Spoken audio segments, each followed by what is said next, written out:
A very good evening to everyone. I, Dr. Manasvi Maheshwari, Associate Professor, Delhi Metropolitan Education Media School, welcome you all to this webinar, Inspiring Women Global Faces, a panel discussion on the theme, Creating Safe and Equitable Spaces for Women at Workplace, Challenges and the Way Ahead. The session is being organized by Delhi Metropolitan Education Media School and Beacon House National University, Lahore, Pakistan, in association with International Association for Media and Communication Research, IAMCR, Gender and Communication Section, to commemorate International Women's Day 2023. DME Media School has a tradition of celebrating International Women's Day, where we salute women from all parts of the world in the webinar, Inspiring Women Global Faces. This is the third edition of this celebration. I would now like to take a moment and introduce DME, Delhi Metropolitan Education, to our viewers. Delhi Metropolitan Education is an A-grade premier educational institute affiliated to Guru Gobind Singh Indraprastha University, New Delhi, and approved by Bar Council of India.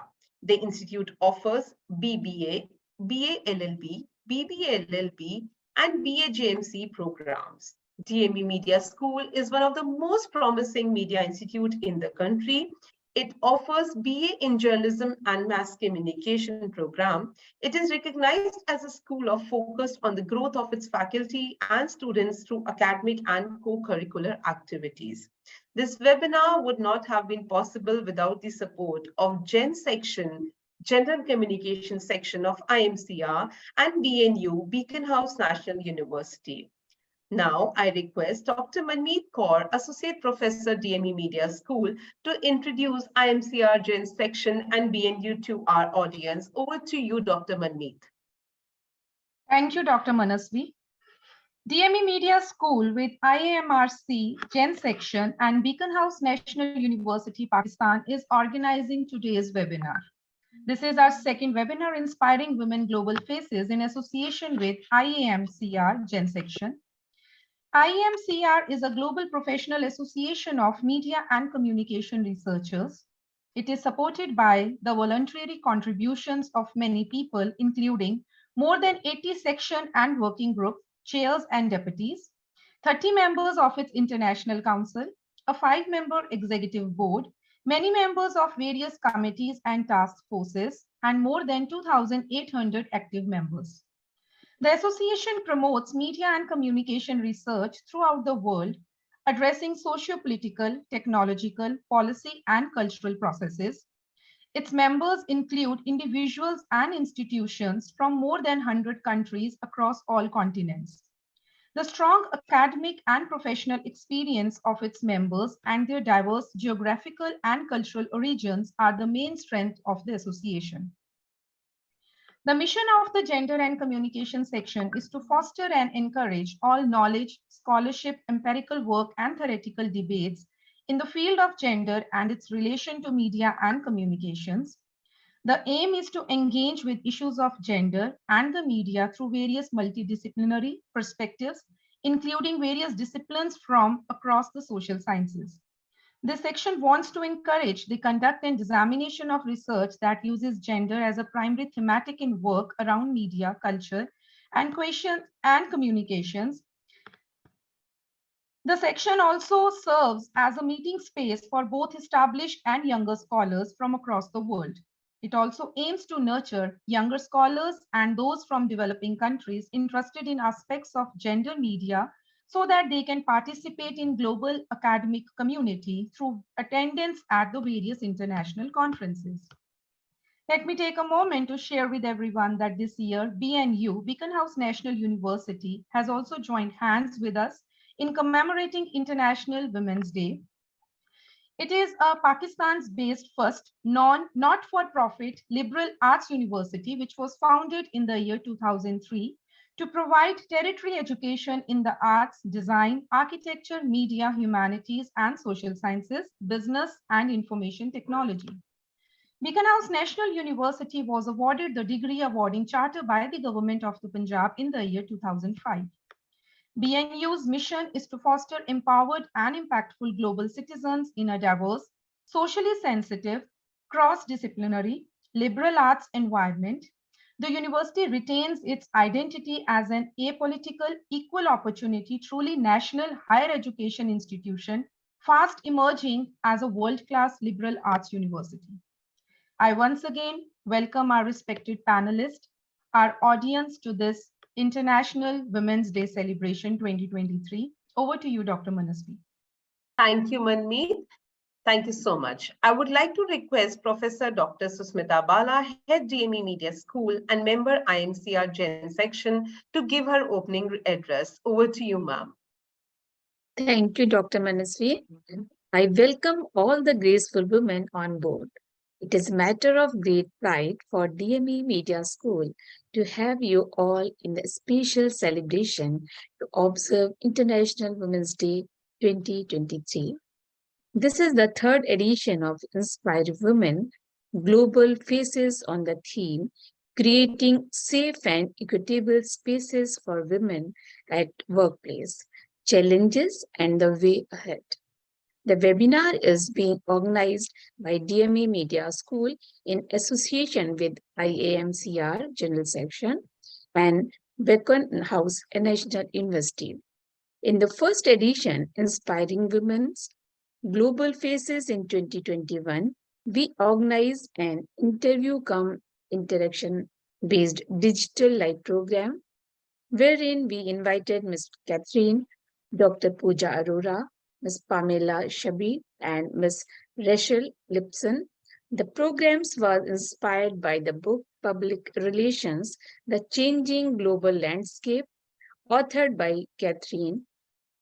In 2022, DME joined hand with the IMCR General Section with the support of Dr. Waziha Rada Rizvi, and we invited women of substance from UAE, Lebanon, Spain, Brazil, New York, Pakistan, and Maldives, who have working tirelessly in their domain. The topic of discussion was gendered media space, shattering the glass screen. I am chair today panel discussion on creating safe and equitable spaces for women at workplace, challenges and the way ahead. Will add new dimensions for the media and communication scholars to deliberate upon. I once again welcome you all and look forward to your insightful talks. Thank you. Thank you, Dr. Bala. As we proceed towards the panel discussion, wherein discussants will share their views on the topic, creating safe and equitable spaces for women at workplace, challenges and the way ahead, I would like to share a brief profile of our speakers of the day. Our first speaker will be Dr. Abina Yubaha. Dr. Abina is a member of faculty of Department of Communication Studies at University of Ghana. Her research interest area lies in the gender and media brand communication and audience reception practices towards persuasion messages. Her work on gender and other issues is well received and has been presented at international conferences, including the African Women in Media Conference, Trends in Media and Communication Conference, IMCR, and the African Regional Conference of the International Communication Association. We welcome you, ma'am. Our next speaker will be Ms. Catherine Lancioni. Catherine is an internationally recognized expert in the field of public relations, with more than 25 years of experience in the industry over the past several decades. Ms. Lancioni has helped dozens of domestic and multinational companies conquer their market research, branding, public relations, and investor relations challenges. Ms. Lancioni has been teaching the nuances of PR to students in colleges and universities across USA. Thank you, Catherine, for joining us today. Dr. Mariam Shakila, former Cabinet Minister of Government of Maldives. She has held prominent positions at various organizations of national and international repute. To name a few: WHO, SAARC Chamber Women Entrepreneurial Council, Women's Alliance for Security Leadership. She is the chairperson of Adu Women's Association, AWA, president of Women's Chamber of Commerce, Maldives. Heartiest welcome to you, ma'am. Yili Fan. Miss Yili Fan is an award-winning scriptwriter and director, International Theatre and Film Festival, as well as the theatre and film educator. She was also an acting coach of movies and instructor in the film department of Central Academy of Fine Arts in China. Miss Fan's work has won numerous awards at international film festivals.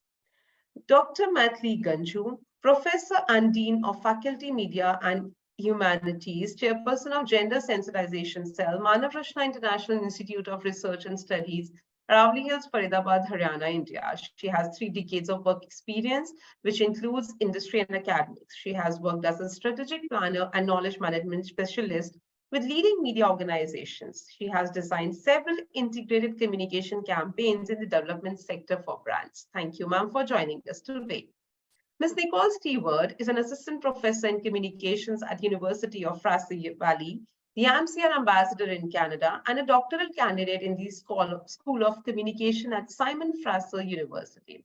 She will present her collaborative work conducted with Dr. Betty Aka and Philippa R. Adams on 3-part precarity series and that explores the impact of contingent labor on women and mother scholars in higher education's gig academy. Thank you for joining us today. This session will be moderated by Dr. Wajiha Raza Rizvi. She is a co-chair of Gender and Communication section of IMCR, is associate professor with School of Media and Mass Communication, Beacon House National University, and director of Film Museum Pakistan. So Film Museum Society Pakistan. She is also president of Pakistan National Association of Fulbright Alumni and Fulbright Alumni Association in Lahore. She is a filmmaker with about 100 television production, documentary films, quiz shows, and television commercials to her credit. Thank you, ma'am. And Dr. Ambrish Saxena, he's the member of Gender and Communication section, IMCR, Vice President of Global Media Education Council, Professor and Dean at DMU Media School. Dr. Saxena, with over 4 decades of experience, has been a media communicator, educationist, researcher, and journalist, broadcaster, development expert. He has worked on all media platforms, print, radio, television, films, and digital during his 4 decades of his career. Now I request moderators to take this discussion forward. Thank you everyone for joining us today, and I request Dr. Wajiha to take over the session from here. Thank you very much, Manasvi, Maheshwari. I guess I pronounced your name right. I welcome everyone and especially thank School of Media, Digital Media Education, DME India, DME faculty, head of department and dean and everyone else for organizing this session today. And I also am very grateful to all the members who have joined today. I guess we have all looked at the plan, and we know that women have been trying to break away from norms and standards in every society, all the societies across the world. It was, they have been marching for equal rights and fighting for their rightful place in the world. And we can say that women have been facing similar challenges all across the world. And today's session is specially organized with this purpose. As you may have seen at the report submitted by DME India for this purpose, they have been compiled like what kind of challenges women have been facing, especially when it comes to professional and work environment, when it comes to their mobility and their social, health and economic situations and educational issues across the world. Women have been facing all these problems, and since past few years, women have been raising voice across the world through different Me Too movements, and as we can see that Pakistan, India, and many other South Asian and countries have been part of this debate as well. So today's session, especially, DME has compiled report on women's place in workplace from 2018 to 2023 in the past few years, and we know that women have been facing problems related to gender equality and gender equity issues all across the world. In DME in its report has compiled about the status of different countries. I would just like to add a few words about the status of Pakistani women in this same debate. And I guess our members can talk about the status of women in different countries. When we talk about mobility of women in South Asian countries like India and Pakistan, it's sometimes very problematic to learn that women face problems when it comes to their mobility and professional growth. In all the countries because of ethnic, religious, and sectarian and subcultural issues in all these countries that very rigidly limit their problems in most countries across the world. So women face social, political, economic, and problems because of different structures and processes that happen in every society.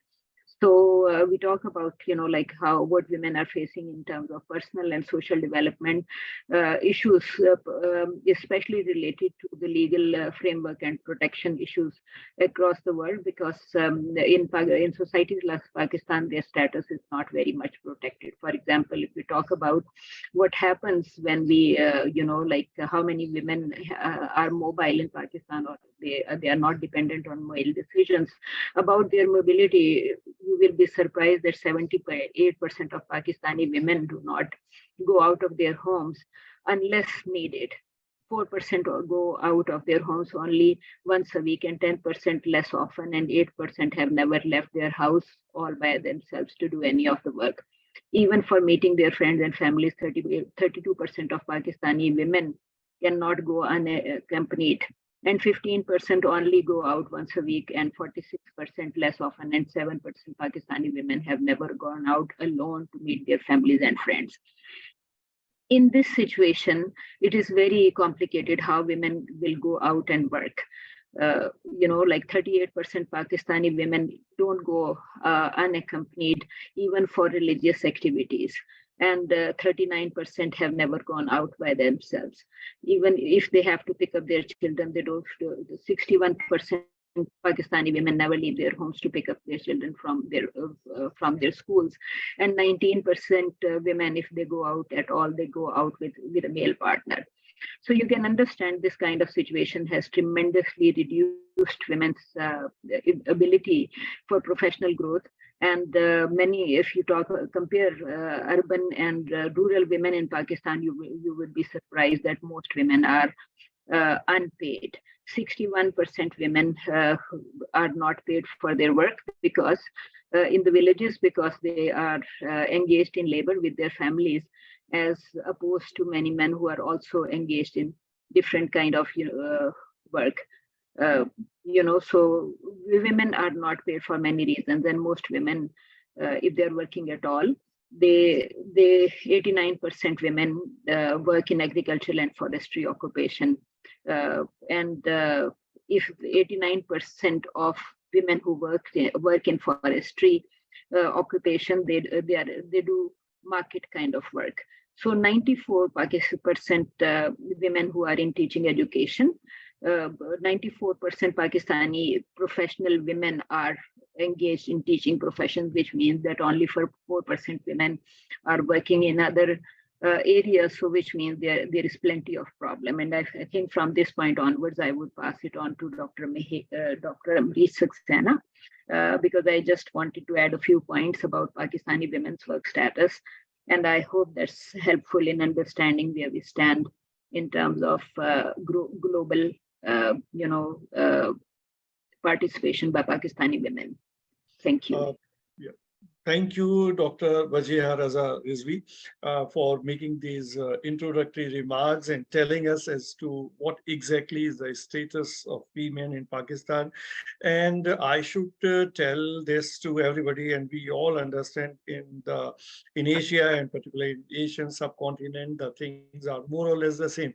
Maybe something might be different here and there, but overall the status of women, and as far as the number of the percentage percentage of women, working women, is almost the same. And the concept note that we have prepared there also, I've mentioned this, that India and Pakistan is among those uh, below 10% countries wherein the number of women, working women, is very, very less as compared to not only the developed world, but also as compared to many African countries. Maybe the kind of employment might be different in African countries and all, wherein, I mean, a lot of women might be working in the unorganized sector, but certainly in the organized sector, the number of women, working women, is very, very less, whether it's India or Pakistan or any other neighboring country.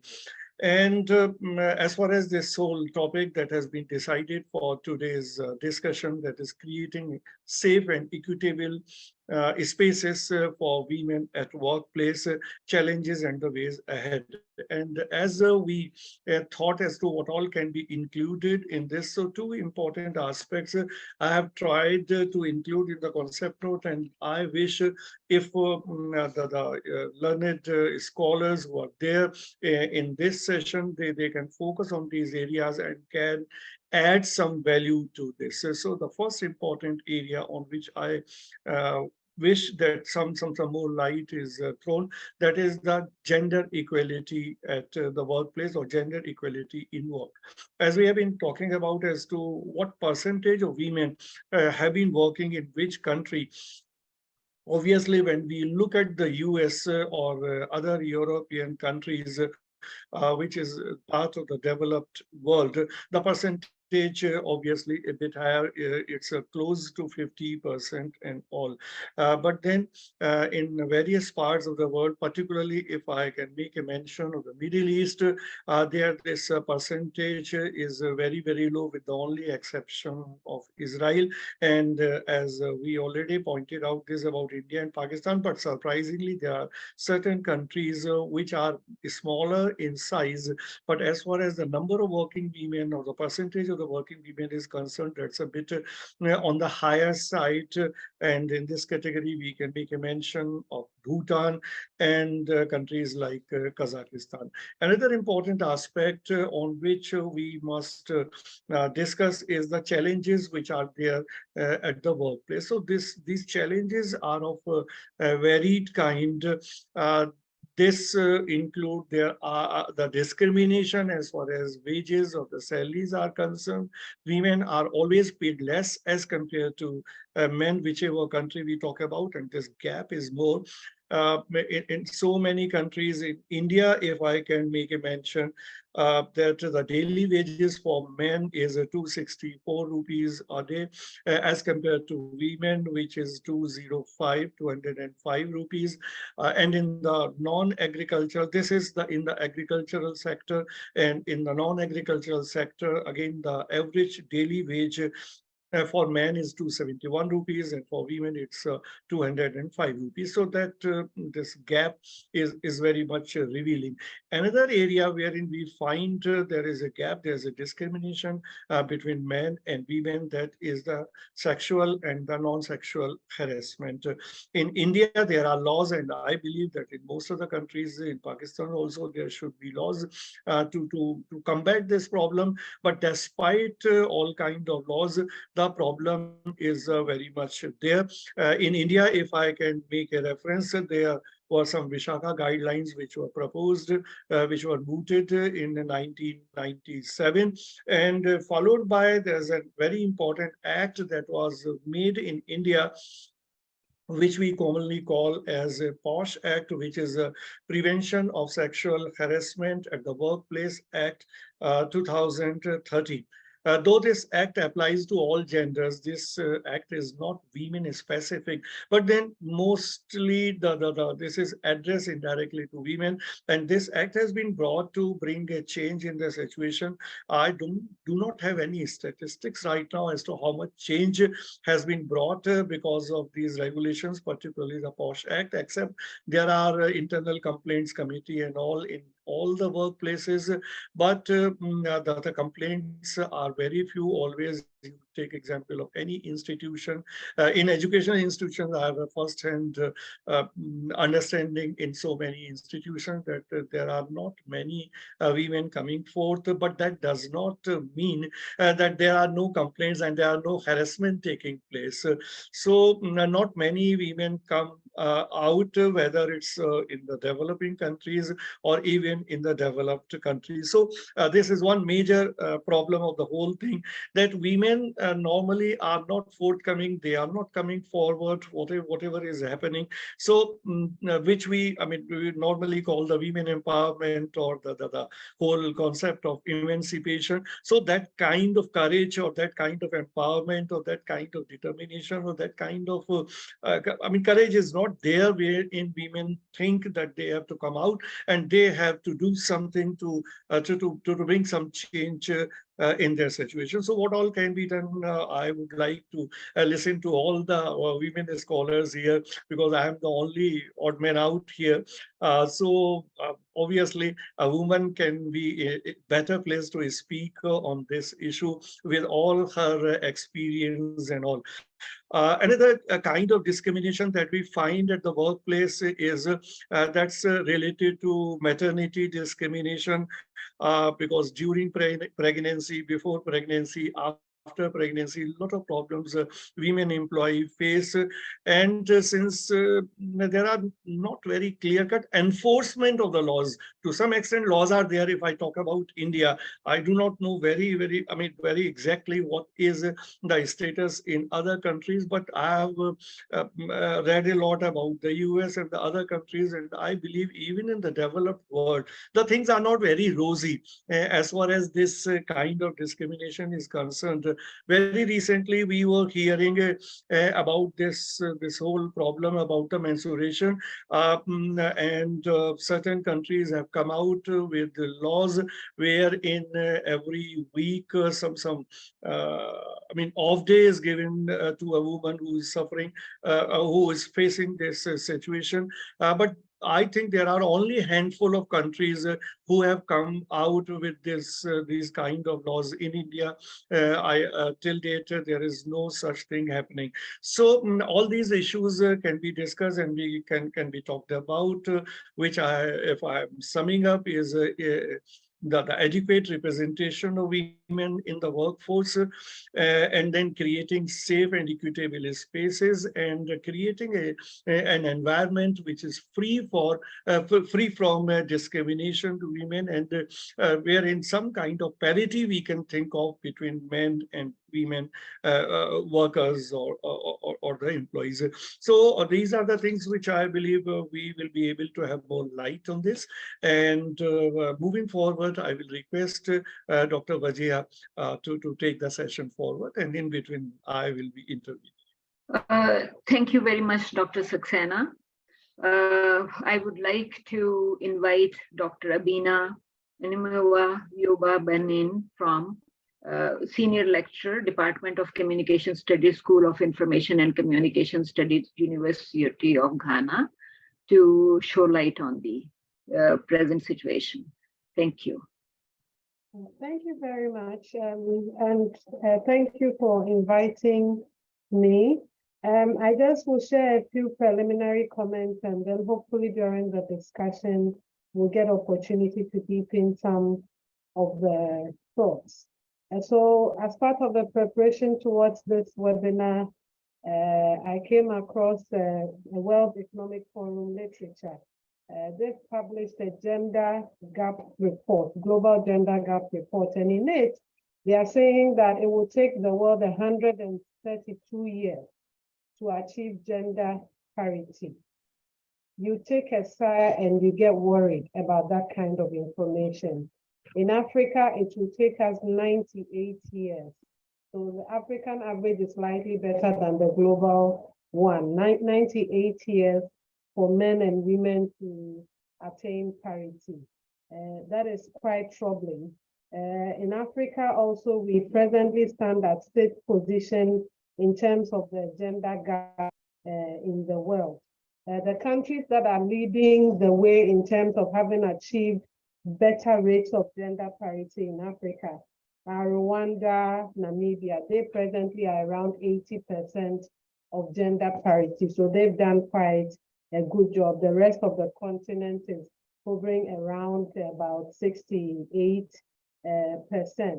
So if you look at things from the African perspective, things don't look too well in terms of getting men and women to become equal in the ways in which they live and have their being. When you bring it to the workplace, things don't even look better and would expect this.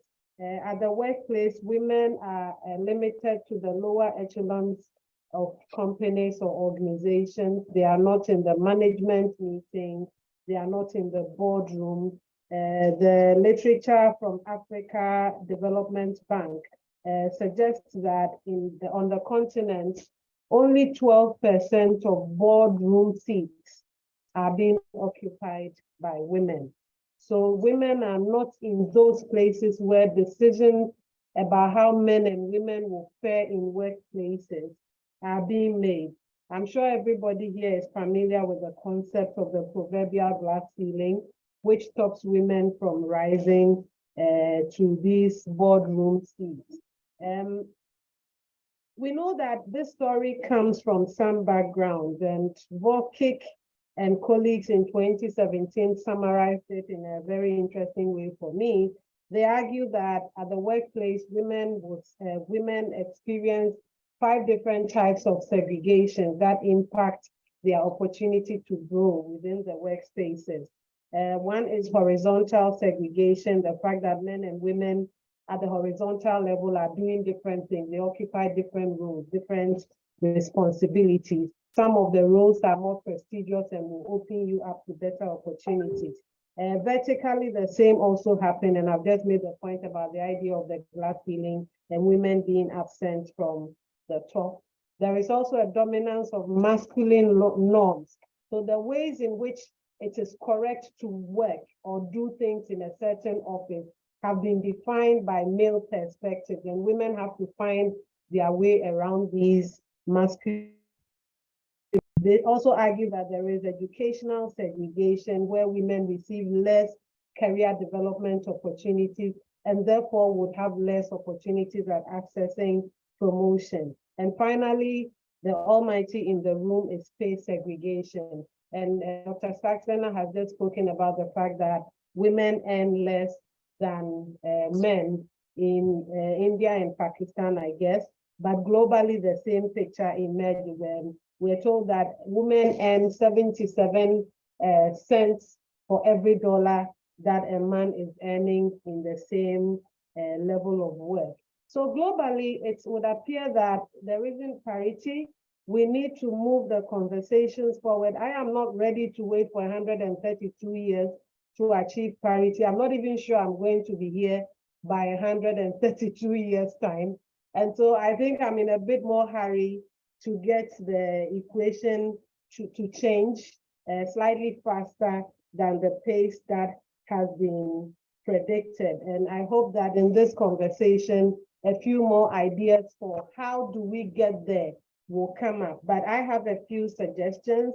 My take is that perhaps one of the ways in which we have to look at this is to look at how do we get women, however lowly placed within companies, to join forces in pushing for change. Our research here at the University of Ghana, we did a status of women in the Ghanaian media report in 2020.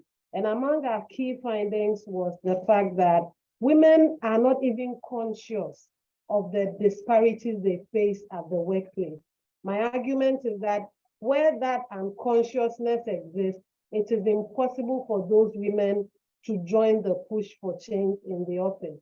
Because if you don't know you're suffering bias, you will not even push for change. And so I think that part of the solution to achieving better parity at the workplace and making workplaces safer, more friendly for women so they can progress should look at building consciousness of women, however lowly placed they are within organizations, so that they are able to begin to read the gendered lines within organizational norms, and where necessary, then to join the clarion call for pushing for change. I have some other ideas that I hope that as we go on, I'll be able to explain. Thank you.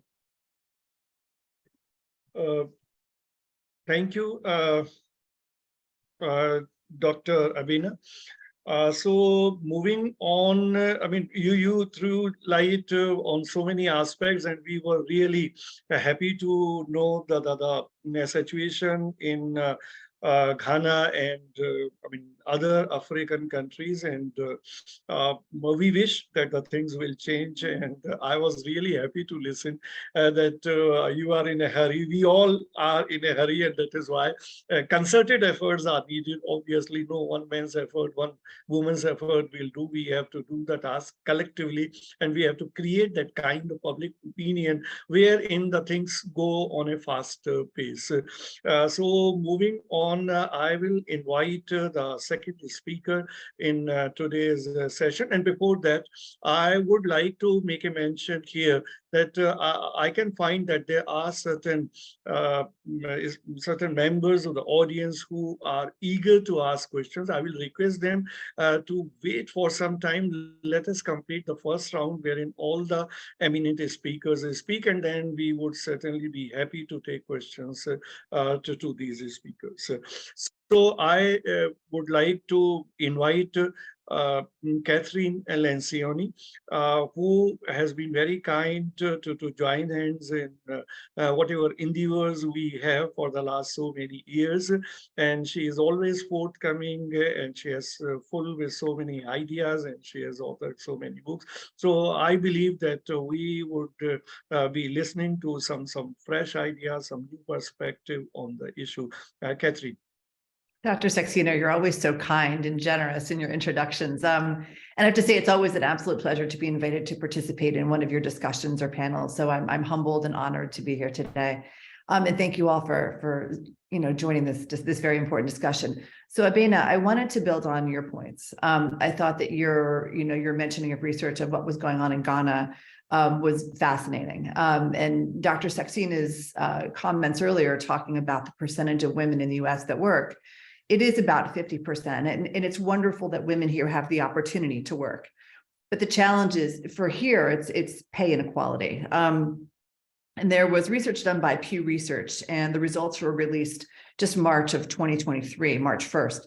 So it's very current information, and it's still, we're still not at parity here. Even though we're an advanced country, we're still not at parity. The gender pay gap, it still exists. And I think that's here, and that's something that's important to point out. And we've barely made any progress in the past 2 decades. In 2022, and this is again, the data is from Pew, American women earned 82 cents for every dollar earned by men. It was the same in 2022 when it was the same in 2002 when we earned only 80 cents to the dollar. So in 20 years, we only made 2 cents more relative to men. This was a very slow pace. In 1982, the data shows that women earned 65 cents to every dollar earned by men. So here we are, theoretically, one of the most advanced countries in the world. Yet between 1980 and 2022, we've only increased how much we earn by 17 cents. It's pretty pathetic if you ask me. And according to Pew, there's no single reason why there is this pay gap and why this pay gap continues. The United States came very close several years ago to electing our first female president, yet we still have not done that. Countries like Australia, countries like the UK are vastly more advanced than we are in getting women into leading roles. We've done a very good job here about getting almost to the top, but we still haven't made it. There was a stat that I heard years ago that said there are more women named John that are CEOs of Fortune 500 companies than there are women who are CEOs. So when you think about the fact that here, are the opportunities, we seem to get stalled. Like there's this concept in the United States called the glass ceiling. And for years and years, it was talked about how women were going to shatter the glass ceiling. And now it seems like we almost bounce off of it.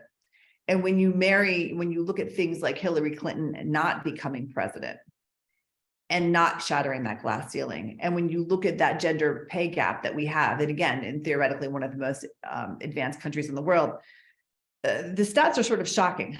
And what's interesting is that, again, back to the Pew data, when you look at it, we actually start out early in our careers earning almost the same as men. So according to the data, again, younger women between the ages of 25 and 34 have closer parity in earnings when they start. So what Pew looked at was they tracked the data of women starting and working in 2007, and their earnings stood at about 90 cents to the dollar of men at the same age. But as the women get older, the parity in pay drops. So it said in 2010 that had actually reached 92%. But by 2022, that same group of women, ages now 37 to 46, were now only earning 84% of what their peer male made. So they start off in 2010 making 92% of what their peer equivalent, male peer equivalent makes. Then as they age, the men make more and they make less. And this, unfortunately, is the pattern in the United States. And it just gets worse as the women get older. So the question is, how do we equalize? And I don't know what the answer is, to be honest. I mean, you know, there's lots of opportunities for us to be in the workplace. There's lots of opportunities for us to succeed. I know right now, being a female in the United States, you have an advantage over being a male when you're applying for a job, just because you're female. But the challenge is, how do we go higher? How do we get the pay equity structure to be the same? What is it that we as women have to do to advocate for ourselves to get that equal opportunity?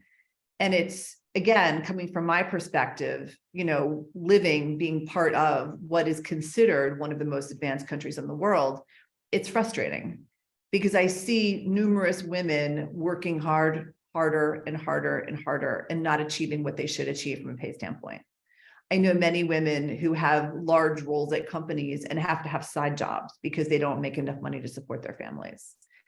And that's not okay. So as Abena was saying earlier, it's not, you know, the problem is not just in Africa, it's global. And, you know, sitting in my position, being a professor in the United States, it's a problem that I face not just in my current career, but in other careers. And it's one that I think needs to be addressed and needs to be talked about more openly. And the research backs up the problem that we're all experiencing. Thank you very much, Catherine Limpioni. I would just, I think it was quite amazing to hear your points about women from your country and up to America. And it was interesting to know that things were not working for women even at the presidential level in America. When I look back at your points and also at Dr. Beena's point mentioned earlier, I can relate to all those points because I see that, for instance, Ambreen Sarwar and Muhammad Kashif conducted a report in Pakistan, and they were also talking about cultural constraint and organizational norms, etc. that Dr. Beena mentioned earlier, and they were talking about, you know, like different interventions. So I think we still need to think about how we can intervene and how, you know, like UN and so many other organizations try working in these countries to help these women in these countries, but we still need to work together to improve this situation. And yes, with this, I would like to invite Dr. Mariam Shakila, Honorary Consul General of Belgium in Maldives, former cabinet member and CEO Simedi Company Maldives, to just shed light on this problem of women's professional development and personal development in the long run and in workplaces. I mean, how can women can be safe and they can have equitable status in work? Yeah. Thank you so much. Thank you so much for this opportunity as well. Looking at Maldives, I think I thought, you know, my the talk I was going to take a different angle, but then let me also just give a little bit of what is happening in the Maldives. Maldives has been has seen considerable progress in advancing gender equality in recent years, and the Constitution of the Maldives 2008 guarantees the same rights and freedom to both women and men, and has removed the constitutional barrier for women to compete for the highest political office of the state.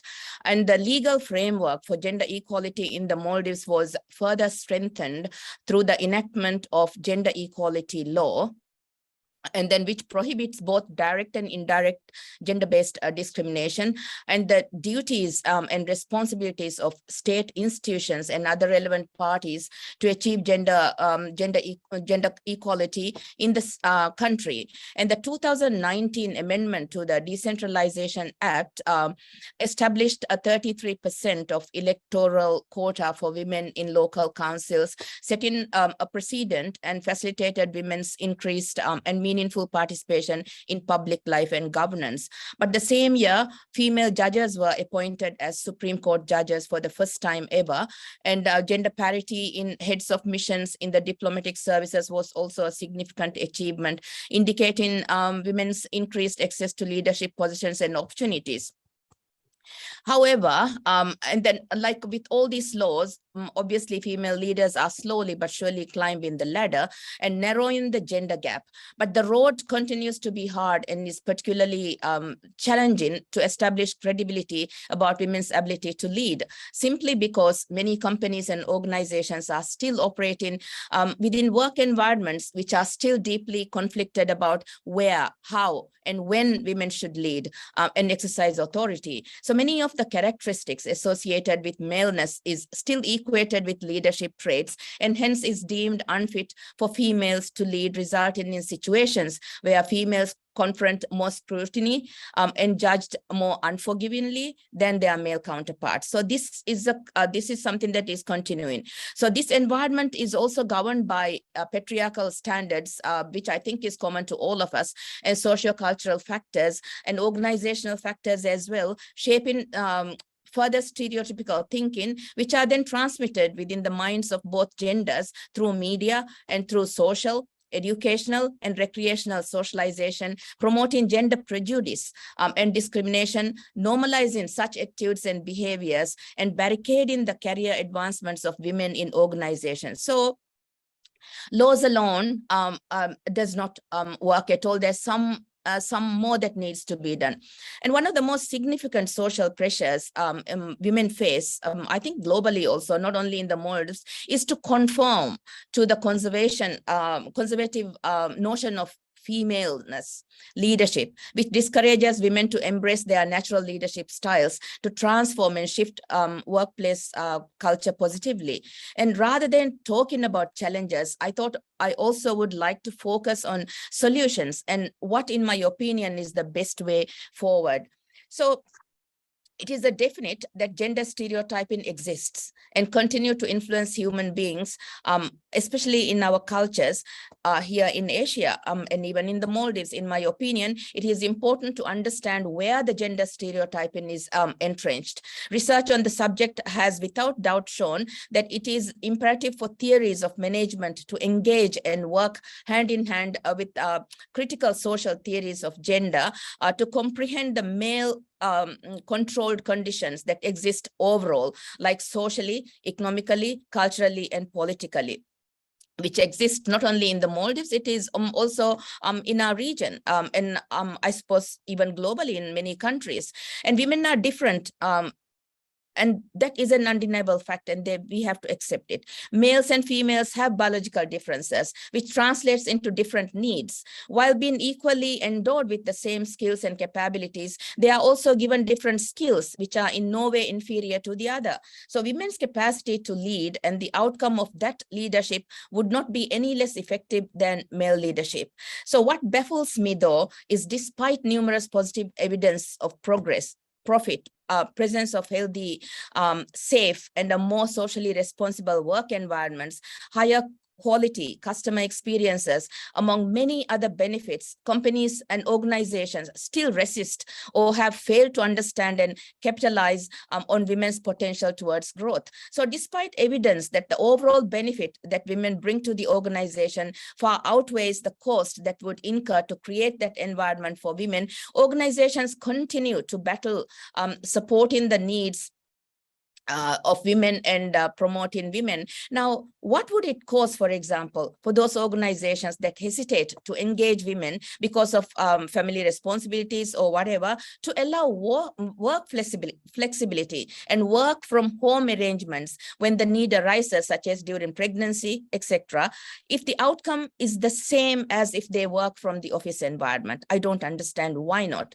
Why wouldn't organizations bring changes that would truly reflect and support realities faced by women and leave the door open for women to progress up on the ladder? So the way forward is very clear to me.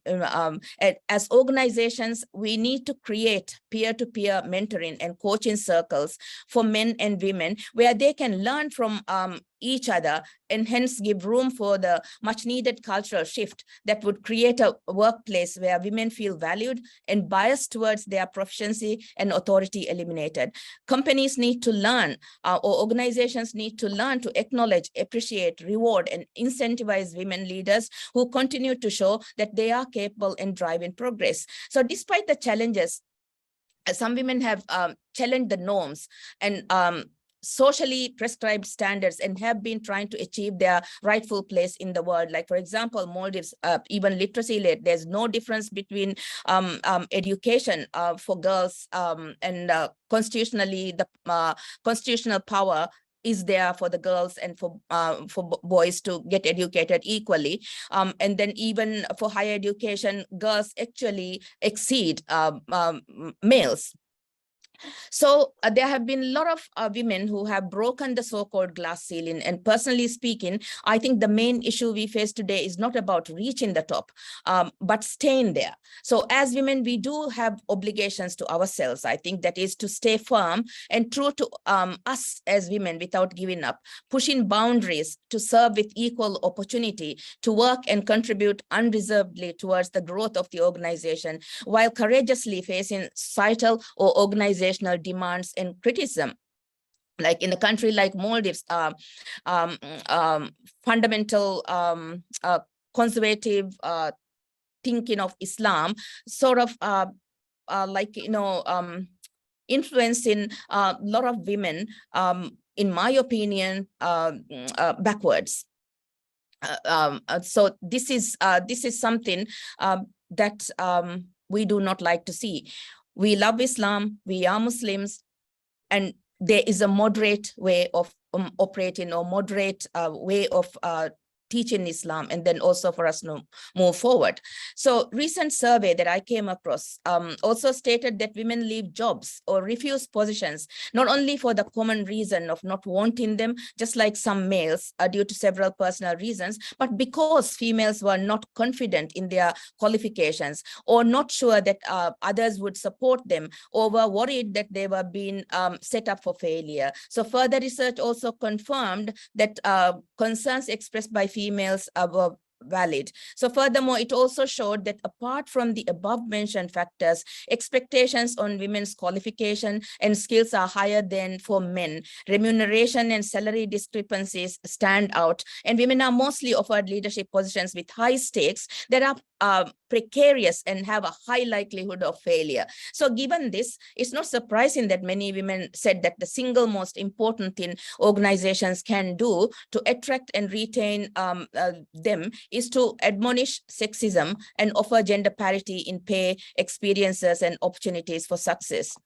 So the challenges that women face is here to stay for a while, and therefore women must modify their ways and priorities and face the challenges with level-headedness and with self-confidence, especially when you reach decision-making levels. So while embracing feminine values and basking in its glory, it is important for women to fearlessly express their own distinctiveness. Don't hesitate to be opinionated, articulate, and strong-willed. Be yourself unapologetically, and refuse to entertain society's idea of what a woman should be. So we are women and we should remain women. Femaleness will always be our identity, but it should not restrict us to cultural boundaries. We must learn to unlearn the disgusting double standards that has been forced upon women and ignore the negativity ingrained within us about a woman's ability to serve. So every woman must rewrite her own perception of how she views herself, refusing to allow her own views of herself limit her. So keep on pushing boundaries, and then find your own voice, fight on the brink of your competencies, to stand out proudly as a woman, refusing to give up or to conform to society's negative demands. We are unique and we are strong. So I would end my statement here quoting G.D. Anderson, which says, feminism isn't about making women stronger. Women are already strong. It's about changing the way the world perceives that strength. Thank you. Thank you, Dr. Shakila. Listening to you is so captivating. I mean, the force and the conviction that you have in whatever you have stated is really, really impressive. And it's really, again, heartening to note the kind of status which is there in Maldives for women. I myself have seen the kind of freedom that women have in Maldives, which is really very, very encouraging, and particularly the important points that you mentioned, and that the reservation of seats as far as this electoral politics is concerned, and then the way the women are allowed to be on top positions, whether in the Supreme Court or on the higher pedestal in the government. So I believe that it was so much revolutionary listening to you, that the kind of views that you have. So we believe that whatever you think, that we will change our mindsets, the world will change our mindset as far as the way the women are looked at, the way women are perceived. And that is how we all are here deliberating and discussing these issues, these things, so that we can see a change very soon.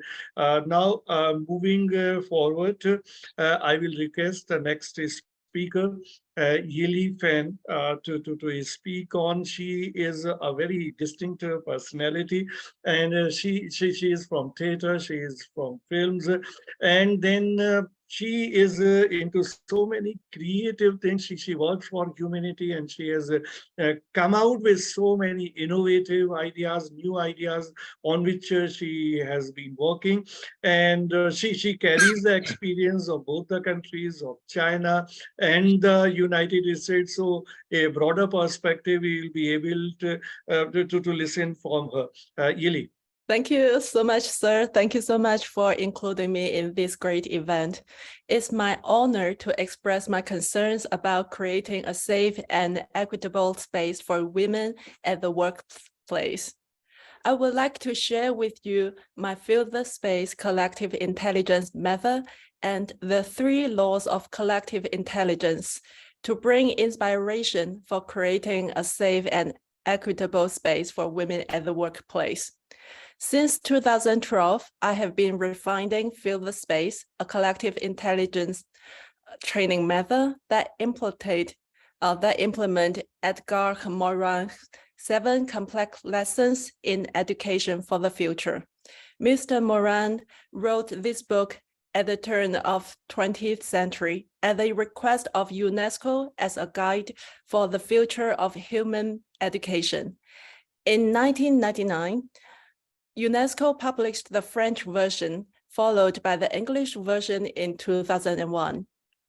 Feel the Space, a collective intelligence training method, translates Edgar Morin's complex thoughts and 7 lessons into 3 basic comments, containing 3 basic conditions that can be used by participants ranging in the age from 4 to 18 years old. Participants can immediately utilize this method to rapidly form a collective intelligence and accomplish complex goals. Due to my profession, experience as a documentary filmmaker, a theater director, and the designer of Feel the Space collective intelligence, and now a K-8 drama teacher in South Carolina, I have had the privilege to work and teach with human beings of different education levels, different countries, different ethnicities, and in different professions. Feel the Space starts with 3 basic comments. The first comment is feel the space. Second comment, freeze. And the third comment is melt. The first comment of feel the space is implicated or can be executed as a simple walk, like the name of the method. However, this walk need to meet 3 basic conditions. First, do not follow. Second, keep the space balance. third, keep moving. Fill the space. The first comment can indicate that we should fill the space with safety and equity for women.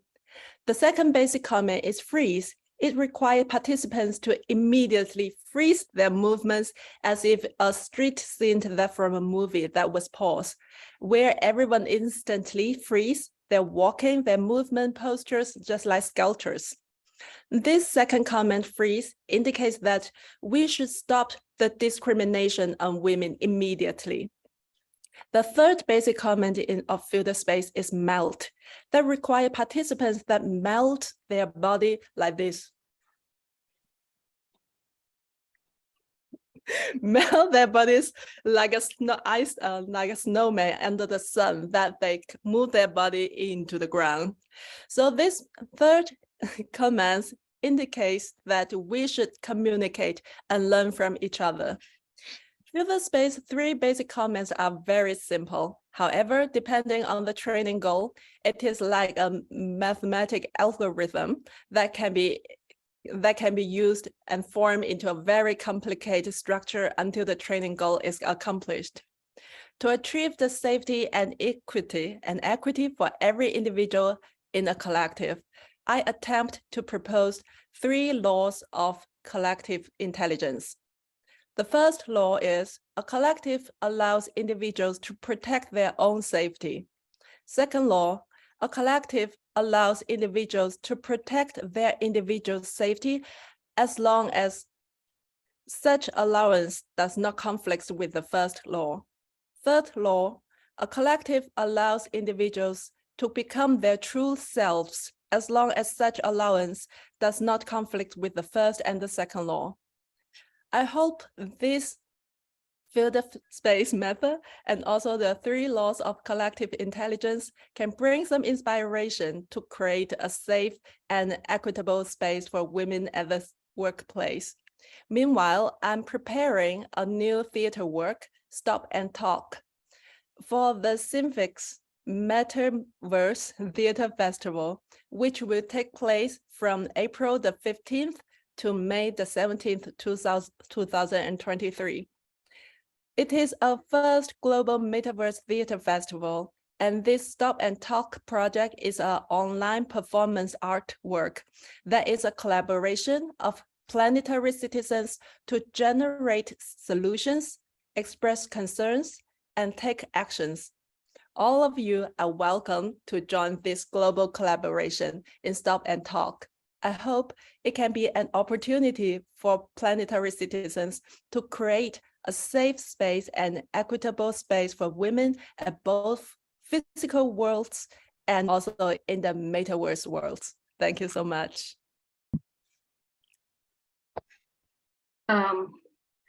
Thank you very much, Dr. Julie Fan. I guess it was an amazing presentation, and I really like the solutions and the laws discussion that you presented in this presentation. And I guess it was very beautiful to see how you talked about equity, safety for women, and stop discrimination, and how to melt their bodies into the ground so they could think of, new solutions for solving their problems, etc.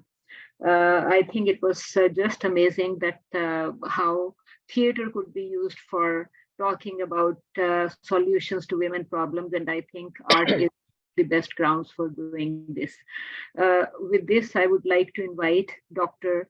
Mithili Ganju, Professor and Dean, Faculty of Media Studies and Humanities, Chairperson, Gender Sensitizing Cell, Manav Rachna International Institute of Research and Research Studies, Aravali Hills, Faridabad, Haryana, India. Dr. Ganju, of course, is an outstanding professor with lots of work in media sociology and lots of research in advertising, women's studies, and film studies. Dr. Ganju, please join. Thank you. May Dr. Vajia, may I correct the name? She's Dr. Mithili Ganju. Oh, I'm extremely sorry. I guess Perfectly I all should right. have Perfectly asked all Dr. right. Vajeela. Thank you so Sorry. much, Dr. I think Vajeela.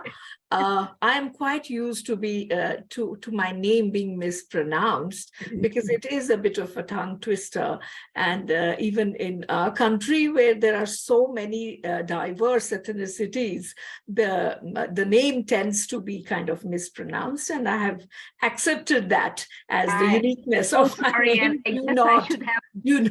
Do not apologize at all. I should have asked people to tell me the pronunciation of the name next time, Dr. Saxena. Likely. Yeah, that's my mistake that way also, because I did not tell anybody the pronunciation of the names.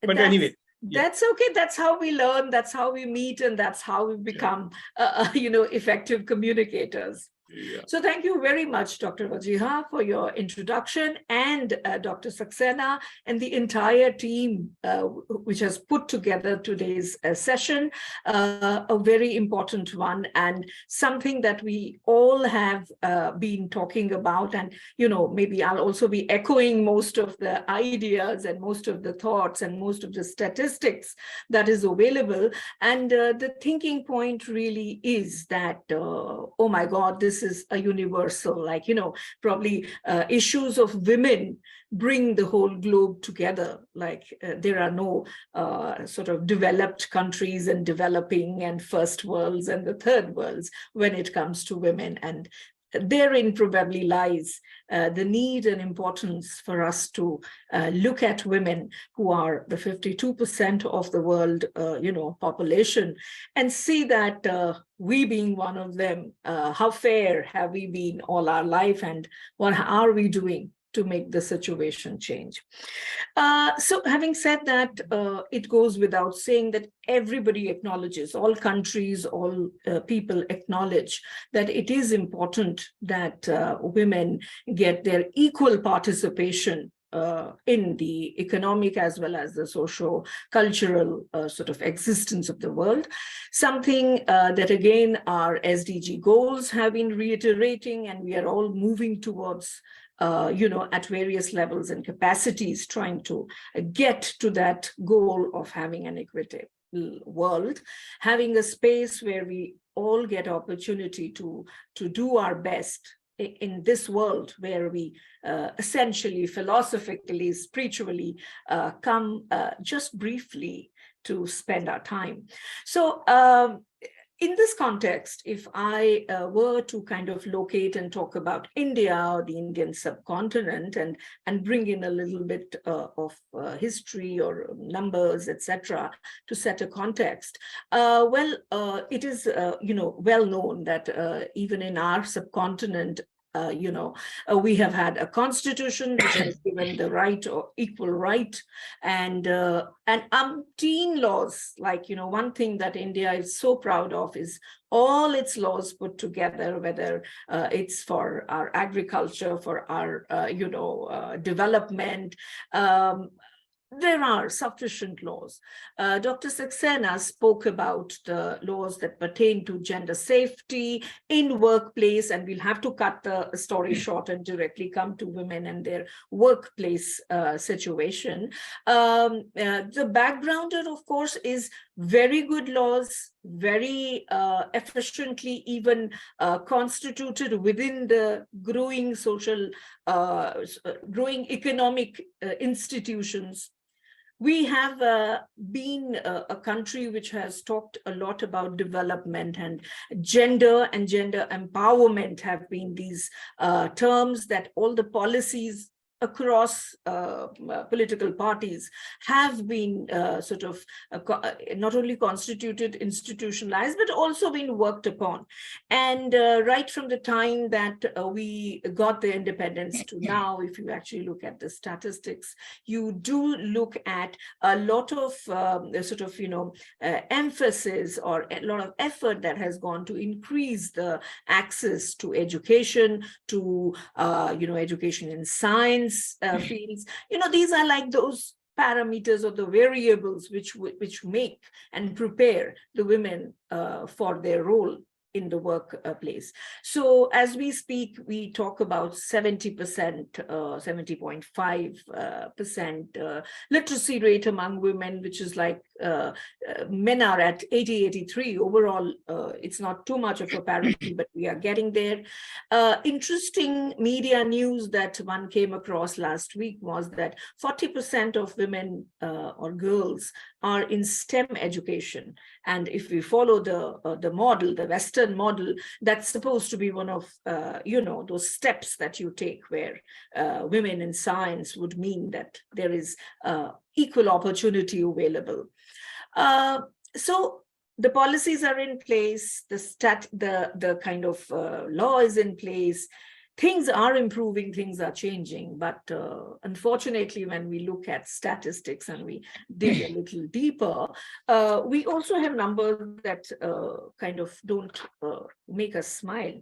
For instance, while we have the 43% STEM education, we are simply, where is the figure? Yeah, we are only talking about a 14% of these science students actually becoming scientists or, moving on to have a career in science. Now, that's like alarming. When we look at the organized sector, and we know that at this point, India is sort of positioned in a way where we are, the economy is getting very strong. We are beating the big economies, and really, with the liberalization, we are sort of posed to take off. But when it comes to women's workforce participation, we are still at 22%. And I think post-COVID, it's kind of gone down. That's some data telling us to roughly around 19 to 20%. And when you talk about the corporate, the really, our shining sort of star of the economy, we are again talking about only 3.6% women who are in the boardrooms. Now, the point I'm trying to make here is about women being ready to enter a workforce, but women with all that preparedness not being there. Even if they are there, their voice doesn't matter. They're not in the places where they make decisions. They're not in the places where they are heard. And they're not even in the places where their value system is something that is a part of the overall culture. I'll elaborate. So this is like, I believe personally, and I'm straight away jumping to what can we do or how can we look? And this is an analysis which is very sociological, where I do feel the 3 V's that every woman has a right to be heard, which is the voice of a woman. The visibility, where you actually are present in numbers. So we are there in numbers, but these are not good enough. So more numbers because preparedness is there. And the most important thing is the value system that women bring wherever they go. Now, here I want to sort of explain this a little bit and try to link it back to the elephant in the room, which all of us have identified as really the culture, the patriarchy, the fact that patriarchy pushes men to be in positions that matter, especially in the economic sense, in the workplace situation. And this fact that women and women's upbringing and socialization tends to give them a value system which is not regarded as equal or even important in the workplace. So when we talk of women's values, what are they? They are being empathetic. That's about being listening, to be resilient to situations, which is often called softness. And then all these terms tend to be called terms which are, which are not feminine, and their place really is in home rather than being out in the economic sphere.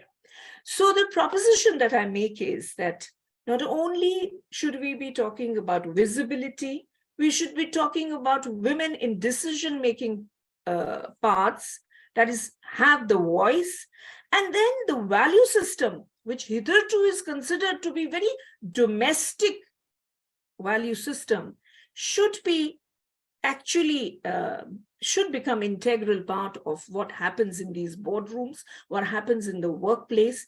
Only then can we think that the policies, the laws, and the implementation thereof is going to be something that's going to be effective. Till we do not look at issues, till we do not look at these tools from a point of view of women and women's value system, they tend to be something which are negotiable, and they are often negotiated. Dr. Saxena did talk about a very valid point, that we have what we call the POSH sort of law here, which is prevention of sexual harassment. However, most of the time, women don't even forget about talking. They don't even realize that this is harassment because of the socialization that we have. We're talking less, listening more, not putting across your opinion, being careful of what is being, how you are being perceived. These values actually muffle voices. So, you know, in my understanding, if I was to talk of the solutions, this understanding is very important, that what we kept in the domestic has to come out. It isn't that women have to get into the workplace and be like men or play the game like, not men, but the patriarchal setup of male understanding, but it's about giving the way we are. And hands-on, what can we do? Starting with Dr. Saxena, for you, I think this panel should go 50-50 at least. We should ensure that there are more men who speak this language because they understand, and there are men. It's just that, you know, we don't sort of give them this kind of hearing. We need to have more men saying the same thing, because somewhere we have lost this whole discussion in men versus women, whereas that is not how it is. Culture and cultural interpretations, especially thanks to the media and the media representations, which kind of have enforced or reinforced a lot of stereotypes that otherwise would have probably not even become so big. These challenges can only sort of be met if we have objective understanding of the fact that here is a resource, which is women, who do so well in lives otherwise, and they need to come to the workplace, and they need to make this workplace more sort of, you know, I mean, they need to put their effectivity there as well, give us more results. That's how the economic and the social order would undergo the change that we all desire and are here for. Thank you. Thank you, Dr. Maithili Ganju, for speaking out so many important things which we all understand, but that is like a reinforcement of whatever we feel, and whatever many of the speakers have raised the point that despite all, I mean, literacy rate, as you talked about, the percentage in other sectors like in media and news, the women are not getting their due, the due space which they should have got. And particularly, as earlier also, Dr. Abhina also perhaps talked about that on the top positions on the, I mean, up the ladder, the women are not there, even in the news sector. If you, I mean, just look around in India. There are all good faces anchoring the programs and all, but as far as the editors are concerned, as far as the CEOs are concerned in the news organization, you will hardly find any woman leading the organization. So that's very much there. So all preparedness, as you talked about, has to be there, the value system that you talked about. So we are with this all, and then I invite the last speaker of today's session, Nicole Stewart. She is an academic. She is also a researcher doing research, and she is from Canada. So we are looking forward to have something new, from a different perspective based on her research and her understanding. Yeah, Nicole. Thank you so much, Dr. Saxena. And to all of these wonderful panelists, it's just such an amazing morning to you. It's such a strong, powerful group of women. My daughter just about ran in right as you were about to introduce me, and I thought that is kind of the point. I'm going to be sharing a slide deck today just because it's not just me and my voice who I'm talking about today. I work with a group of collaborators, and two of the women that I work with are Dr. Betty Aka and almost Dr. Philippa Adams.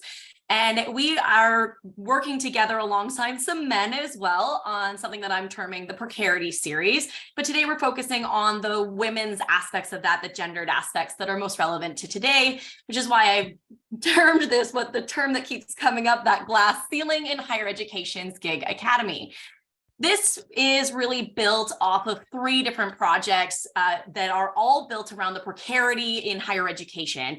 And what we argue kind of throughout this 3-part series that's based around the pandemic is that the neoliberalization of higher education has led to basically unprecedented and unsustainable levels of contingency in academia, what we call the gig economy. And this most dramatically impacts women, mothers, and most importantly, people who are women, mothers, and people of color. So the first paper in this precarity series is one that was published in Communication Education called Same Storm, Different Nightmares. And as that kind of term implies, this is looking at, as we are entering that pandemic, as precarious laborers and instructors, those of us who don't have permanent positions. And this paper really looks at a number of things, like how did we transition into emergency remote teaching as precarious instructors? But I'm going to focus on 2 kind of aspects here. And the first is the impact that it had on women who are mothers. So as we were moving into remote teaching, my children were pulled out of school, they were pulled out of childcare, and yet my husband was still going to work. This left me in a position where I, as you can see on the screen here, I said, kneeling beside me, my 6-year-old asked, "Mommy, are you going to die? I'm lying on the playroom floor, unable to move as I recover from a presumed case of COVID-19. It feels overwhelming. It's my first semester teaching in university, and my support systems have blown up." I think this is very representative of women in higher education in general. My colleague, Philippa Adams, does not have children, but at the beginning of the emergency remote teaching moment, one of the things that she ended up doing was moving back home to actually take care of her mother. And this shows just sort of the labor, the domestic labor that goes 75% of domestic labor work across the world globally is put onto women's shoulders. So we start talking about how, the entry of the pandemic impacted women as researchers. Our research outputs decreased. Our ability to stay in leadership positions, as so many of you have noted already, plummeted. And that was largely because of care work. And we're already dealing with a system and structure that impacts women at high levels. This leads to our second paper, which looks specifically at parenting precarity within the pandemic. So this paper really was about a more dialogic approach to, okay, so what are the impacts of what we're facing here? And after the first paper, I wanted to really say, this isn't a pandemic problem. This is an always problem. This is a structural inequity that is built into higher education. And I tell this through a number of stories, but the vignette I have here on the slide, I think really encapsulates that moment. I said, evaluation comments repeated sentiments like, "Nicole is sweet and organized. I felt she graded the assignments and midterm more difficult than usual. Perhaps it was due to her imbalanced hormone levels due to her pregnancy." And we all know that in higher education in particular, our student evaluations really are part of our promotion and hiring practices. And so these kind of gendered, and as my colleague later, Betty Aka, this is my lovely colleague who unfortunately can't be here today. She later goes on to talk about asking me, what do you think men have to worry as much? And I say, no, of course not. It's much easier to move into these positions if you're a man. And there's a lot of literature that says so. And I ask her, what's it like being a Black mother in higher education? And I'm going to use Betty's words specifically here. She says it's gut-wrenching. People constantly have low expectations of you. People are shocked you're in academia. Little hits come at me all the time. They chip away at my soul. Why should anyone be surprised? What is so shocking?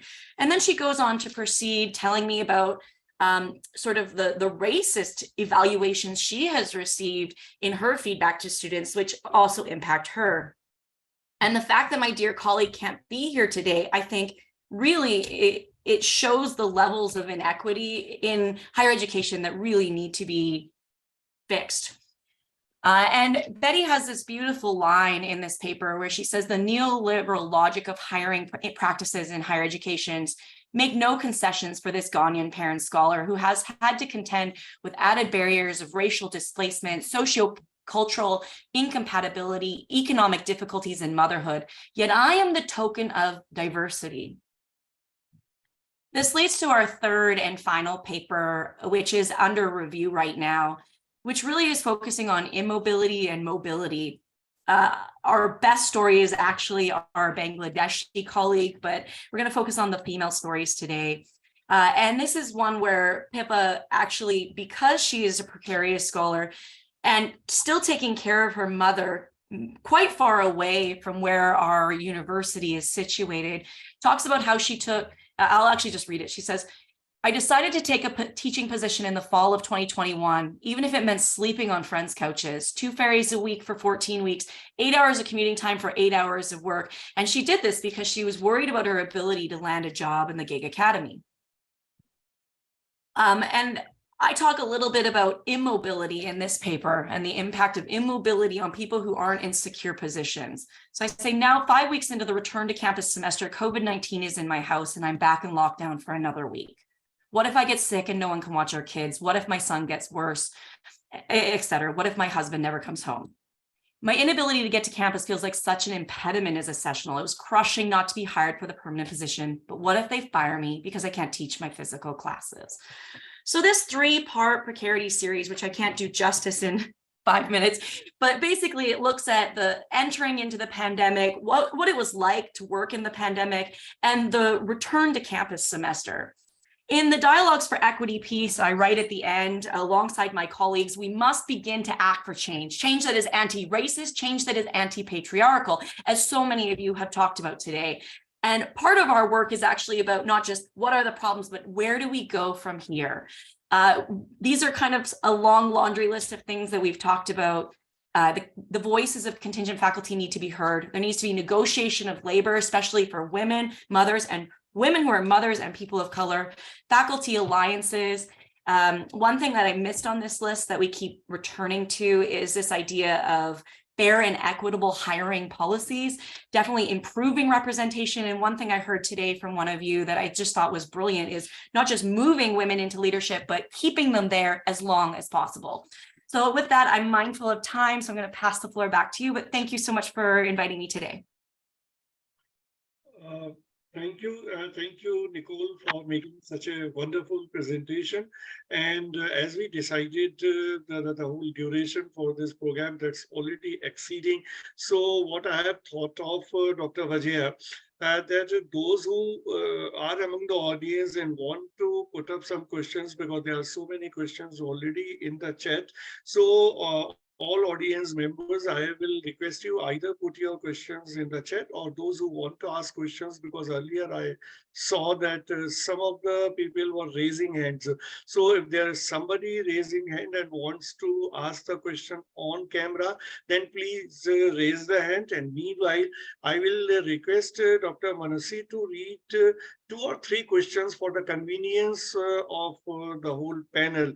And those the people who are in the panel, those who want to take up those questions which are being asked, please take that question. Dr. Manasvi. Yeah, yes, sir.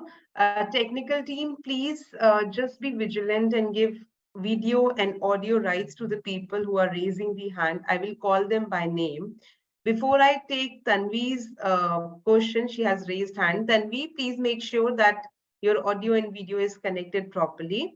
We have a question in the chat box by a student, Vinayak Yadav. He says that what strategies can be implemented to increase the number of women in the leadership roles, and what changes can be made to corporate policies to ensure greater representation of women in these roles. So I think anyone can answer that, or Saxena? Yeah, Catherine would like to answer. I'll start off. One of the Yeah. big problems we see in the United States is that women, when they become of childbearing age, so we'll say between 25 and 44, that's where the pay gap starts, because it's perceived that women are going to take that time off to have that baby, and then who knows if they're going to come back. We've made strides in the US over the past decade, I would say, with allowing, greater maternity leave for companies and paternity leave for fathers, which is a tremendous thing. But paternity leave especially is not required. And what that is it gives the father time to take off right after the baby has been born. So I think that in globally, but especially, again, my perspective being the United States, that we need to make it easier for women to feel that it's okay to have kids and to come back into the workforce. Some companies like GE, Google, IBM, larger global multinationals do things like work share programs where they let people split a job. With COVID, we had obviously, a working from home first policy globally, but many companies are still doing that now. So they're giving people the option to be home, most days of the week. That works really well for a mom, especially a mom with young kids, or as Nicole was saying, moms of any age really. And it also works well for people that have to take care of their parents. In the United States, Gen X, so that's people that are kind of in their 40s and 50s, that's called the sandwich generation, because we have our parents to take care of and also our children to take care of. And so I think in women, seem to always be that caregiver. So I think what we need is for large multinationals to continue making strides in making it easier for women to balance the opportunities that they have home with their children or their parents, as well as their professional opportunities. And I applaud, the companies that are doing the job sharing, the hybrid first, but we need to see more of that. We can't go back to where we were pre-COVID, where everyone had to be in the office 5 days a week, because that just doesn't work well for women, especially women in that 25 to 44 age bracket, because the research shows that that's where the pay gap starts and women never catch up after that. Thank you. I think we have another question. Tanvi has also posted her question in the chat box. So she is asking that I'm an aspiring female filmmaker, but there are less chances of a women filmmaker being successful than male filmmaker. What is your opinion on it? So I think Ms. Fan can answer this. Actually, Dr. Wajiha can also answer this. Yeah. She's also a filmmaker. So I think both of you can give your opinion, actually. Okay, can I just make a quick comment on the other question that Catherine has addressed? And I thought that perhaps one of the ways to also look at how to increase women in the leadership roles would be to consider something that I am part of, I'm aware of in Ghana. We have a Ghana Employers Association, and the organization decided that there just aren't enough women in the boardrooms of the companies that make up the association. And so there is a curated program, Female Future Program, and in it they will train women at the low management levels, at most middle management, on boardroom competency. In other words, to teach them how to prepare themselves to be ready for the boardroom. Part of the content of the training help them to reorient their mind so that when top leadership positions come, they don't internally think about the reasons they cannot do, but they are in a hurry to put themselves out because they have the competency to be able to go there. So I think that that's one of the things that we should look at in trying to grow the numbers of women in the boardrooms, in the management rooms, prepare women with boardroom competency so that they are able to put themselves in there. Thank you. Yeah. Okay. Yeah, I would like to answer about the female filmmakers question. Yeah, because I have been keeping a very close look to ChatGPT and also artificial intelligence development. So my perspective is female workers, no matter in filmmakers or different area, will be more and more very important in a very highly smart society. Why? Because the ChatGPT and also the artificial intelligence will take the man's job first from the man's job. The men will lose job maybe earlier than women because they are strategic and also based on the database. So the decision maker are all focused on what's the data, what's the research, but that's the artificial intelligence talent, and also the ChatGPT can do better than the decision maker at this moment. But what cannot be replaced is the humans caring for each other, humanity, and also no one will put the baby to artificial or ChatGPT to how to feed this baby, because we still need human to take care of human, and especially in educational area. So anything related to emotion building and mind healthy and also caring for each other is especially very powerful stay in the human force, because when the artificial intelligence, what is doing, even the ChatGPT is still the weak artificial intelligence. The strong artificial intelligence is the working place, the future for the AI area. But how to make it strong? The strong thing is make their own decision to understand very complex emotional of human and communicate based on the situation.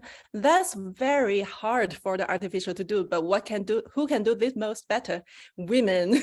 So in the future, when it's more and more, the society goes more and more high technology, and everything is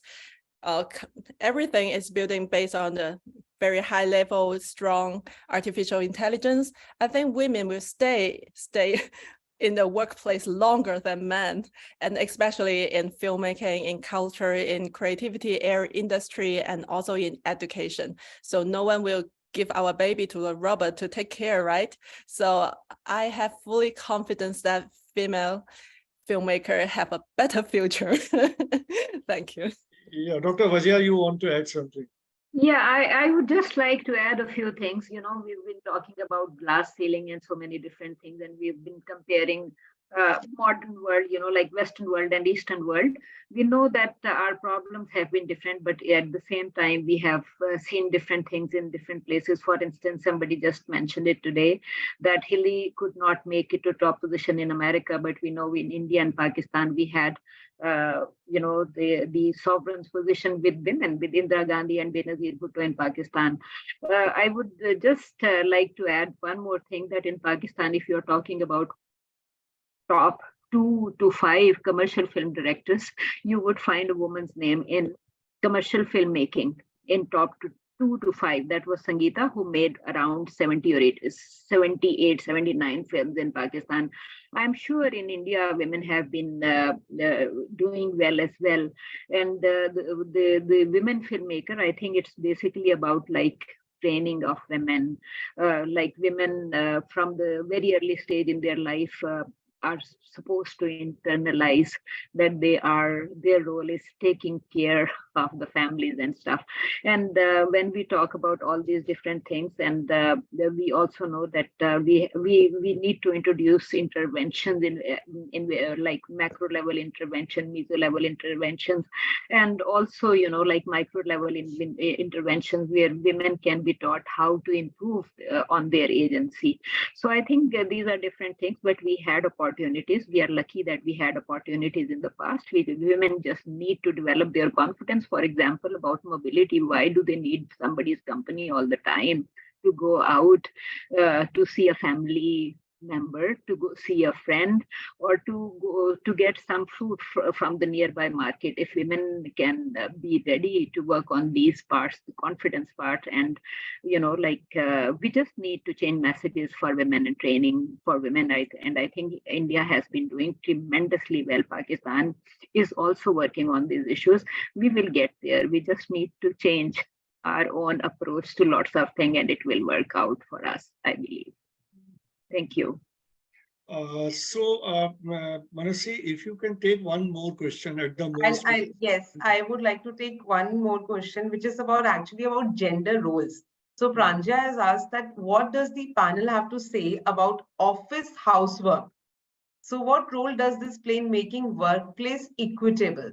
So it's about, how do we give meeting notes and all those work to the women only in the workplace and not the men members. So Dr. Maithili can talk about it, or Nicole can answer this. Yeah, Dr. Maithili, if you can answer this.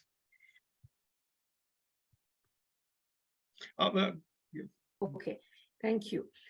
So yes, there are no answers which kind of satisfied, but these questions are the most important thing, when it comes to, the gender roles in workplace. So again, I go back to what I was trying to say.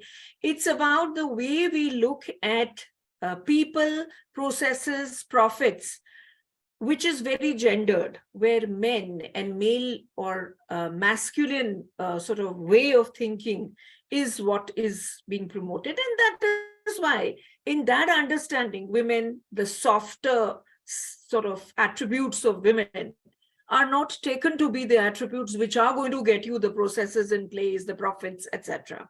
So this mindset shift will come when you have more and more women, when you have women who take these decisions, ask for these roles, and as this visibility and voice and the acceptance of feminine roles, like we were just discussing, that how women get into caregiver role, almost automatically, especially when we come to raising children. Now, each of the country that we are representing here has a different way of sort of showing, or, the expectations are at different levels.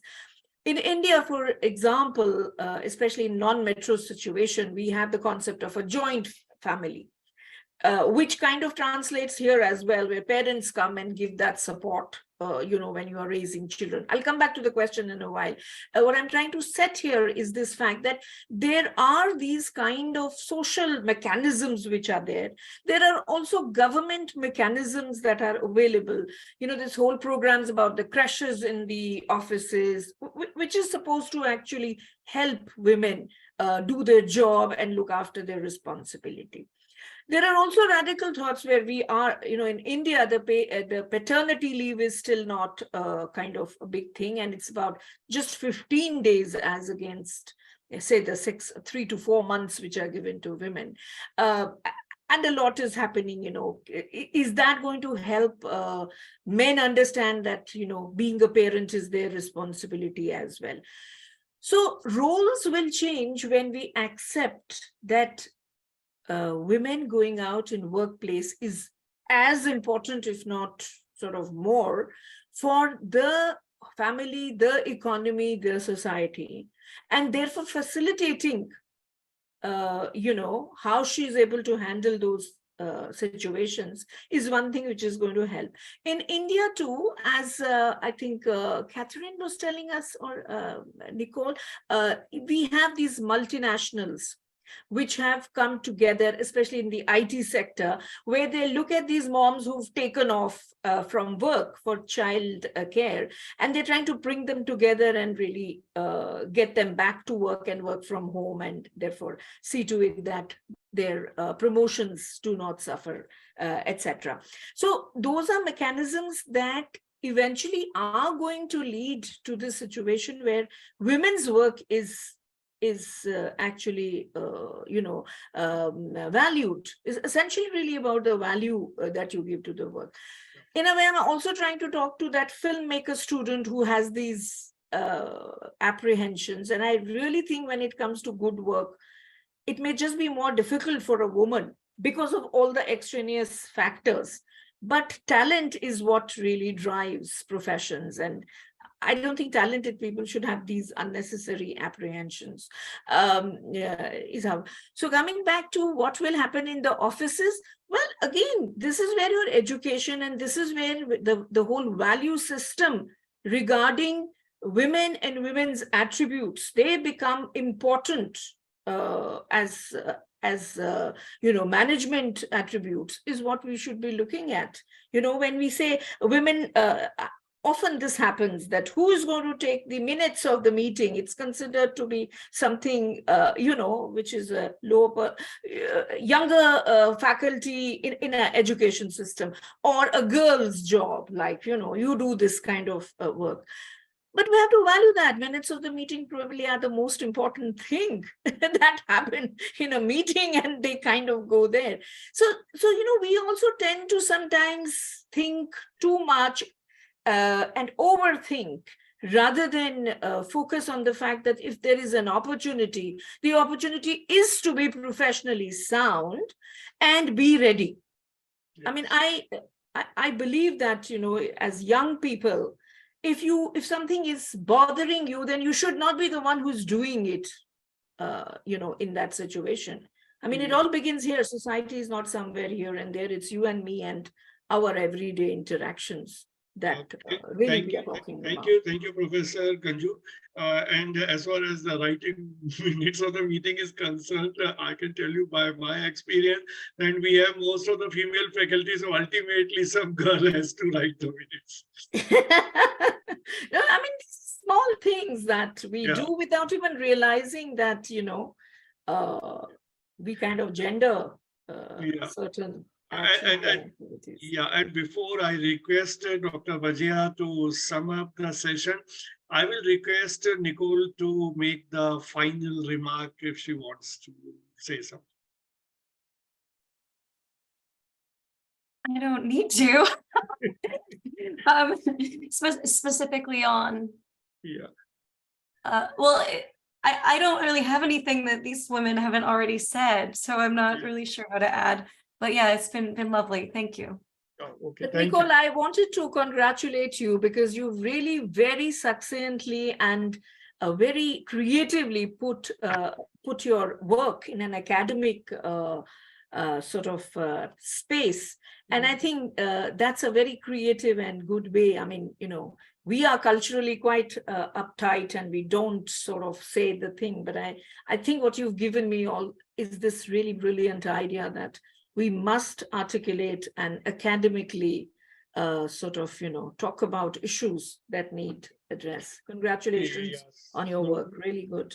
Thank you. I want to encourage everyone to consider decolonial ways of scholarship. I think that's really what this is thinking about how can we be more creative in being critical. And so I think critical collaborative autoethnography has allowed us to do that in a really beautiful way.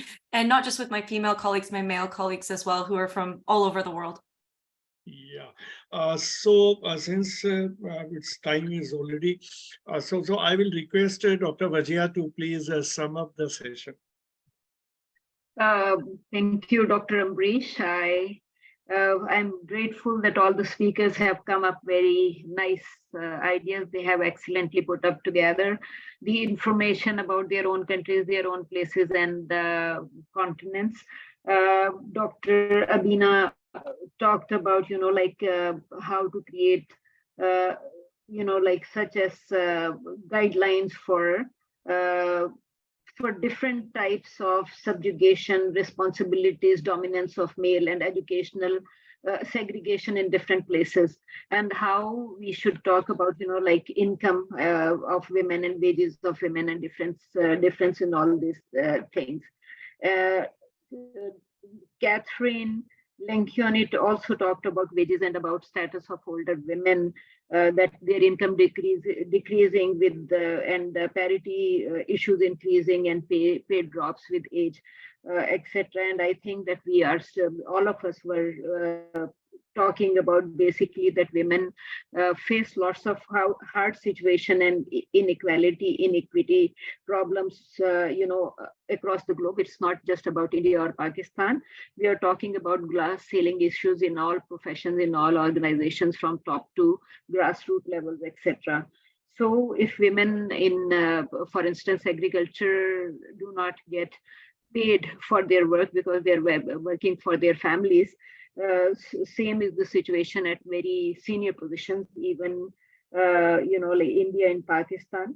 And Dr. Shakila, she mentioned that in Maldives, thankfully, the highest position was finally available to women also. So I guess that all across the world, different kind of changes are happening, and women situation is improving across the world. So gender stereotyping is basically a problem all across the world, and women should need to, women actually need to learn how to come out of these internalizations and how to fight with all these socio-political problems for dealing with their ways. I guess it's not, just like what women can do together. Dr. Lily Fan also pointed out how we could use artificial intelligence for changing the status of women, and how we could use theater, for instance, for dealing with problems related to law, social life, and so many different things, and how we can creatively bring things in knowledge, and people could be interested in the way we present things. And of course, Dr. Amrish Saxena, as everyone else pointed out, we need more men to talk about women issues. So we need to educate male on these issues as well. And I guess that if we refer to Madhuri Dixit's "Ladke kyun nahi rote, ladke rulate kyun hain" kind of questions. So we can actually talk about changing situation of women all across the world, across the globe. And yes, if women continue working, we probably with UN's interventions and intervention of so many other organizations across the globe, countries working together, and all these things happening in all countries, I guess we will be able to do something about intervention so we can change messages for women. And I think that Nicole excellently put it together, that how pandemic changed things for her, what made her think, women's situation should be changed, and women's domestic labor, which is at 75% at present, can be changed that as well. I think right now men are actually learning how to raise children. We just need to engage more men into domestic work and into all other kind of tasks that women have been doing in the past. And because Dr. Mithili, I suppose, I'm pronouncing the name right this time, as she mentioned that 43% women are in STEM industry, education at present, but very few of them, 14%, actually engage in work. So we actually need to convince women that if they are getting higher education, especially tertiary level education in these serious areas, they should be willing to work as well. And if they are engaged with families for a very, very short time, they should think about coming back to work and education in future. Thank you so much. To all the panelists, and it was really a wonderful panel. Everybody was enjoying it, and if we go by the number of audience, it's almost at a very slight drop even after 2 hours. So that shows that everybody was so engrossed listening to all such distinguished panelists. So I extend my vote of thanks to Dr. Abina, Nicole Stewart, Dr. Mariam Shakila, Catherine Lencioni, Yili Fan, and Dr. Maithili Ganju to extend their helping hand because this whole program was organized in very little time. We are committed to have this kind of program every year, but this year we could not hold it on 8th of March. But then nonetheless, we were committed to have it at least in March, because the kind of platform that we have been trying to create, that's already created. We simply need to pull on with whatever we are trying to do. So everybody was so cooperative, and within no time, everybody came on board, and this kind of discussion happened. Thank you very much. Thank you all.